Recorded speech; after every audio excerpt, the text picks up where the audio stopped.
So the next part of your guys' landscape project is going to be adding the value on there, okay? So if you go to the website, does everybody know how to get there?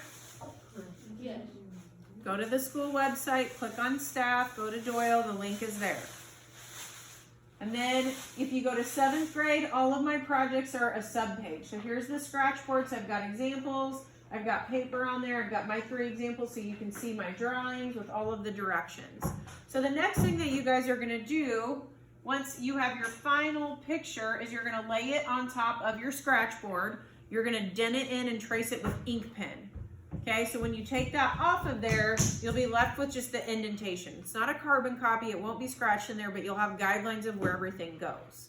Okay, then you have to start adding your value. So if you remember, here's my reference image, and I just made it black and white. Making your reference image black and white will make it easier for you to see the value. So you can just take the saturation out of it or put a black and white filter on it, then you can see your values better. Okay, so mine looks like this, and then that's what it looks like black and white. Make sense? That's a little easier for me to see. Okay, then you guys need to do a practice value first. So remember how I always kind of have you do something ahead of time, practice something before you do it on your final. So you guys are going to make one of these. I've got them in color. So you can either do a color one like this, or you can do a black and white one like this. Okay. So how do I create a black value on Scratchboard? You can sit back down, okay, I'll come over here. How do you create a black value on Scratchboard? How do you, just answer. You don't do anything, right? So this is opposite of paper, because normally when we're on paper, we add value to it. On a scratchboard, we're taking value away. It's already the darkest value it can be, yes? Yes. So when I make my black value, I don't do anything. Now, my next darkest value from black, I have to start scratching. How much should I scratch to make my next darkest value? Yes, Tara? Not that much, because you still want it to be a little dark, but you still want it to be a little lighter. Exactly. So I'm going to scratch it, but not a lot. Now, is it better to err on the side of being too dark or being too light? Why too dark? Sayla? You can make it lighter, but you can't make it darker. I can always go back in and add more scratches and make it lighter, but I can't take scratches away and make it darker. So you'd rather start start dark and build to light. Okay, I've been teaching it the opposite way in 8th grade for the self-portraits. And then I slowly add more scratches. Notice how I'm always being very controlled with my scratches, so it looks like a value and it doesn't look like I was electrocuted when I did it. Okay, so slow and controlled, it's not a race. So then what I'm gonna do is take this. I also have a little section on the end that's just for practice. So you don't put anything on there initially, just save that for practicing later. So once I go to my black and white picture, we'll come back to that. Then what I can do is hold this up and say, okay, I've got 1, 2, 3, 4, 5 values. So let's say if you just focus on these 5 values and you hold it up and go, all right, here's my darkest value, there's my lightest value, and then that one is about there. You see, I can start moving my value scale around my reference image and figuring out where are my dark values, where are my light values, and where are my 3 values in between. Does this make sense to everybody? Yes. Okay, so when you're picking your reference image, the more value changes you have and the more textures you have, the easier this is to do. If everything is smooth and very similar, it's hard to do this, especially when you first start.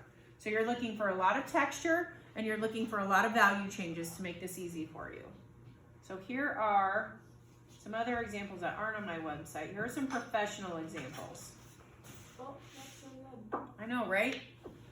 So how did the artist create fur on this? Lillian.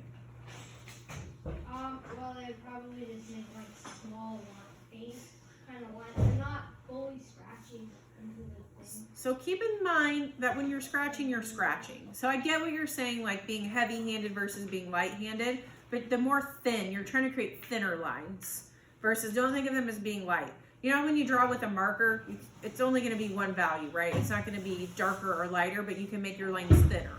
So you can go thinner. Notice too, what is he doing with the fur? Like at the top of the head versus say on the leg? What is it doing?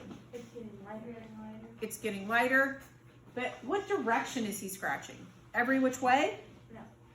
How is he scratching? Up and down and side to side. Side to side. He's going with the direction of the object, right?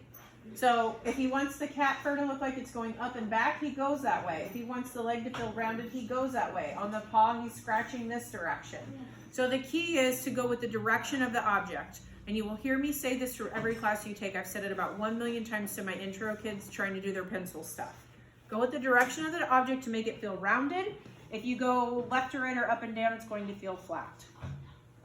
This is a scratch board. Okay, so notice how there's a ton of different values on there. Tiny. The smaller and more controlled and detailed you can work, the more realistic your scratch board is going to be.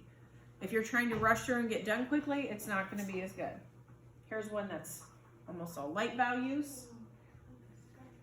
Now, these are all professional examples, so obviously these are a little bit above your skill level right now, but I want you to see what you're capable of doing with Scratchboard if you keep working at it. Now, this is probably a little bit closer to our zone. It's a little bit looser. Whoa.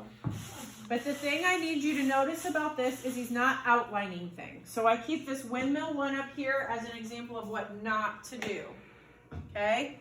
The world is not full of white outlines, correct? I don't have a white outline around me, but you can still see where I'm at because my value is different than the value behind me.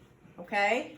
So he goes to the edges of things. So this white edge of this thumb against the dark background, you can see where the edge is without there being an outline on there. You can also see where he's gone with the direction of the finger. See that, how he's rounded everything? So he's going around the object to make it look like the hand is rounded. So those are the big things. This is what everyone wants to do.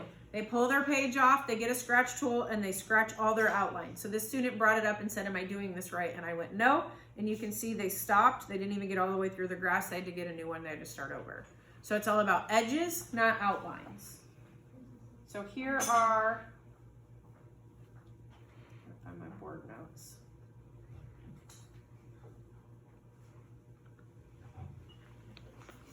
So here are the things you need to remember. And again, this is on my website. Make sure that you use a large value range.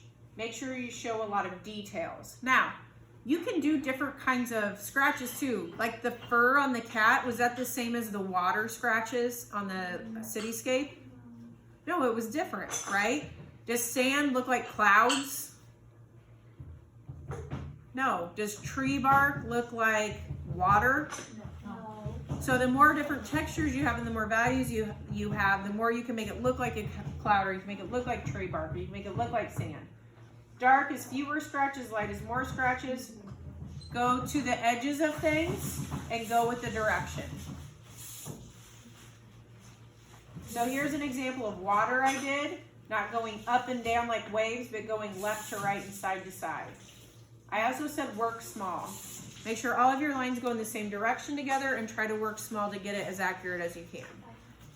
So when you're done with your final drawing, I'll give you one of these strips to practice, and if you don't do it right, what do I make you do again, Gabe? Start over. I'll give you another one. I'll make you start over until you get it right. If you can't get it right on this, are you going to get it right on your final? No. No. So once you get this, then you'll start adding your value scratches to your final. Are there any questions?